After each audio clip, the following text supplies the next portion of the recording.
자, 반갑습니다. 배동찬 교수의 맛있는 돈 이야기의 배동찬입니다. 자, 여러분 반갑습니다. 부동산 폭등, 막을 방법조차 없다. 초저금리 시대가 도래되었죠. 또 풍부한 유동성이 있고요. 여기에 투자 심리까지 상승을 하고 있고, 이를 제지를 할 정부마저 이제는 부동산에 대한 자세를 감만자 자세로 취하는 것 같습니다.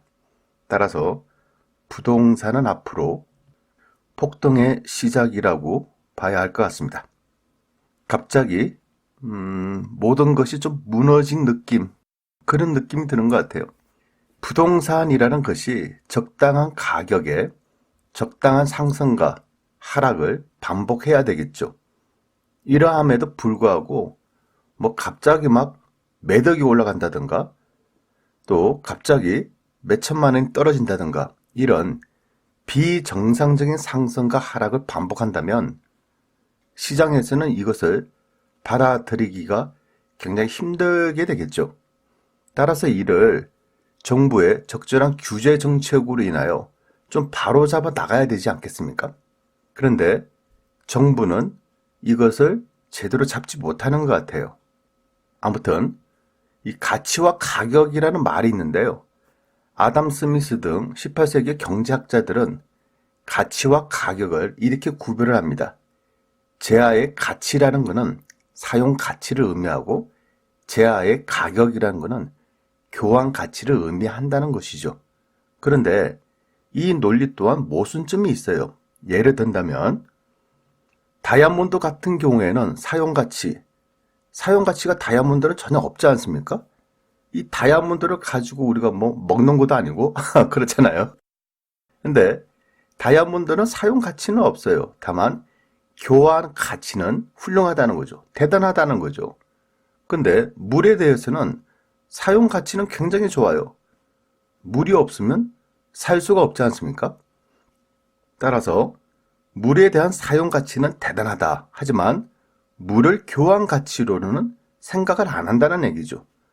물론 지금에서야 생수 한 병에 1,000원, 2,000원 하지만은 옛날 18세기로 놓고 본다면 물을 돈 주고 사 먹는 가치, 이렇게 보기는 어려웠다는 거죠.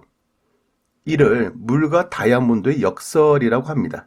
따라서 이 가치라는 것을 어떻게 결정하느냐의 문제는 정답을 내릴 수가 없다는 얘기예요. 물과 다이아몬드를 비교를 하면 이걸 어떻게 가치를 내리겠습니까? 그렇지 않습니까? 따라서 이 가치의 판단 기준은 개개인의 문제일 수도 있고 사회적 관념의 문제일 수도 있고 결국에는 철학의 문제라는 거죠. 가격 또한 마찬가지죠. 가격이라는 것은 수요와 공급 법칙에 의하여 결정된다고 쉽게 말씀드릴 수는 있겠지만은 가격이라는 것을 놓고 보더라도 과잉 수요, 지나치게 수요가 갑자기 증가된다는 얘기예요. 또 가인 공급, 즉 건설회사가 아파트를 단기적으로 너무 많이 지어대는 걸 얘기하죠. 또한 일부 세력들에 의한 수요의 변질, 공급의 변질 등을 통하여 가격 또한 인위적으로 결정되는 듯한 느낌이 든다는 얘기입니다. 어떻게 보면 시장의 가격이라는 게, 부동산의 가격이라는 게 이론상으로 본다면 수요와 공급이에요. 당연하죠. 기본 중에 기본이니까. 그런데 실무상으로 놓고 본다면 심리라는 거죠. 파는 사람보다 사는 사람이 많다. 그러면 가격은 올라간다. 파는 사람은 없는데 사는 사람이 더 증가됐다. 그럴 경우에는 부동산 가격이 급등할 수밖에 없다는 얘기죠. 아무튼 현재 부동산의 시장은 여러 가지 악조건들이 있죠. 여러분 다 아시잖아요. 분양가 상대를 한다. 국내외 경제 사정을 봐라. 미국과 중국의 무역 분쟁을 봐라. 등등. 이처럼 많은 부동산에 관련된 악재들이 다 터져 나왔습니다. 지금 터져 나왔음에도 불구하고 부동산의 가격이 반등이 시작했는데요. 이거는 좀 의미 있는 현상이라고 저는 생각을 한다는 거죠. 한국감정원의 최근 1년간 전국 아파트 매매 전세 가격 지수 및 변동률 추이를 보면요. 요 빨간색 박스 끝부분을 보시죠. 요 끝부분을 보시면 2019년 9월달 이후로 해서 매매 가격이 반등했고요. 전세 가격 또한 반등이 시작했다라고 이렇게 그래프가 말을 해주고 있습니다. 이 그래프를 보시게 되면 이제는 하락에서 반등이 시작되고 있는 과정이다라고 이렇게 말씀을 드릴 수가 있다는 얘기고요. 또한 한국감정원의 주간 매매 가격 지수 변동률을 살펴본다 하더라도 전국적으로 보면 지난주 0.01에서 이번 주에는 0.02가 되었고 수도권은 0.04에서 0.05로 상승. 그동안 많이 빠졌던 지방조차도 마이너스 0.02에서 마이너스 0.01로 지금 올라오고 있는 추세고요. 다만 서울만 전주와 동일함을 여러분들은 알 수가 있다는 겁니다. 이러한 부동산 시장을 반응을 볼 때 투기와의 전쟁, 부동산과의 전쟁, 부동산 투기 자시하지 않겠다 라는 정부의 말이 이제는 신뢰가 가지 않는다는 얘기입니다. 여기에 금리 인하까지 단행되었지 않습니까? 이제 부동산의 가격은 여러분 어떻게 될 것 같나요? 여러분은 어떻게 생각하시나요? 부동산이 잡힐 것이라고 생각하시나요? 제가 보기에는 부동산, 정부의 특별한 규제 정책이 나오지 않는 이상은 앞으로 부동산의 시장은 상승할 가능성이 더 높아졌다라고 말씀을 드릴 수 있을 것 같아요. 그렇다면 과연 정부는 부동산을 잡을 수 있을까요? 두어 달 전까지만 하더라도요, 경제와 부동산이 우리나라의 이슈였습니다. 국토부 장관은 끄떡 한번 나와서 부동산은 사람 사는 곳이지 사고 파는 물건의 그런 객체가 아니다. 매수하는 것이 아니다. 사는 것이 아니다. 라는 얘기를 했고 부동산 투기 자시하지 않겠다 등등 부동산에 관련된 이야기를 정부는 얼마나 많이 쏟아냈습니까? 두어 달 전부터 해서 얼마나 많은 부동산을 규제하겠다 이런 말들을 했지 않습니까? 그런데 두어 달이 지난 지금 국토부 장관은 무엇을 하나 모르겠습니다. 아예 조용하지 않습니까?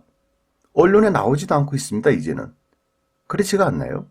왜냐고요? 그것은 바로 부동산이 정권의 힘의 원리에 밀렸다는 거죠. 지금 부동산을 잡았다가는 민심이 난리 난다. 안 그래도 표가 떨어지고 부동산 규제까지 계속했다가는 표가 더 떨어진다. 이 논리 아닐까요? 따라서 현재로서는 정부는 부동산을 수수방관할 가능성이 매우 높아 보인다는 얘기입니다. 그럼 기간은 언제까지 수수방관할 것이냐? 내년 4월달이 되겠죠. 그리고 내년 4월달 선거의 결과에 따라서 또 규제 정책이 나올 수도 있고 어떻게 보면 또 완화 정책이 또 나올 수도 있는 것 같고요. 또 부동산 가격의 변동성에 따라서 또 다른 부동산 규제 추가 대책이 나올 수도 있겠지만요. 그냥 현재로서만 놓고 보면 인간이 어찌 미래를 예측할 수가 있겠습니까? 그냥 눈앞에 닥친 현재를 놓고 본다면 정부는 부동산을 잡거나 부동산 가격을 막을 그러한 방법이 많아 보이지 않는다는 얘기예요. 오히려 부동산을 수수방관할 가능성, 그럴 가능성이 많아 보인다는 얘기입니다. 물론 언론에서는 또 이야기 나오겠죠. 부동산 찾겠다, 투기 세력 잡아버리겠다, 부동산 자시하지 않겠다, 부동산 규제하겠다, 이러한 얘기들이 나오겠지만은 실제적으로 이러한 규제 정책을 행할지는 그런 부분에 대해서는 의문이라는 얘기죠. 결국 칼자루를 진 쪽이 부동산을 내려놨지 않냐라는 그런 생각이 드는 거죠. 여기에 금리 인하까지 단행이 됐죠. 내년도 초에 또 한 번 금리 인하가 되면 투자 수요라는 게 더 증가되지 않을까요? 따라서 부동산의 가격은 다시 달릴 가능성도 많아 보인다는 얘기예요. 아마도 부동산이 급등했네, 서울 강남이 또 폭등했네, 지방 광역시급도 부동산이 올라가네, 전국적으로 부동산 열풍이 다시 부네, 이런 이야기들이 언론을 통해서 막 나올 때, 언론을 통해서 막 도배가 된다고 할 때, 그때 정부가 규제 정책을 또 꺼낼 수도 있겠죠. 하지만은 내년도 4월까지 놓고 본다면 정부가 표의 논리에 의해서 기업은 이익 창출이 목표고 정당은 정권 창출이 목표지 않습니까? 그러다 보니까 선거에 대해서는 목숨을 내걸고 싸워야 되는 거잖아요. 그러다 보니까 정부는 선거에 집중을 할 수밖에 없다는 얘기죠. 따라서 부동산의 가격은 지속적이고 꾸준히 오를 가능성, 그럴 가능성이 높아 보인다는 얘기입니다. 물론 세계 경제가 갑자기 무너질 수도 있겠죠. 또한 정부의 초강력 부동산 대책이 또다시 쏟아질 수도 있을 것 같아요. 하지만 현재로서는 그러한 가능성이 많아 보이지 않는다는 얘기죠. 이게 중요한 얘기지 않을까요? 따라서 앞으로의 부동산은 제가 보는 점입니다. 부정보다는 긍정이라고 이렇게 말씀을 드릴 수 있을 것 같아요. 이상까지 배종찬 교수의 맛있는 도움 이야기였습니다. 감사합니다.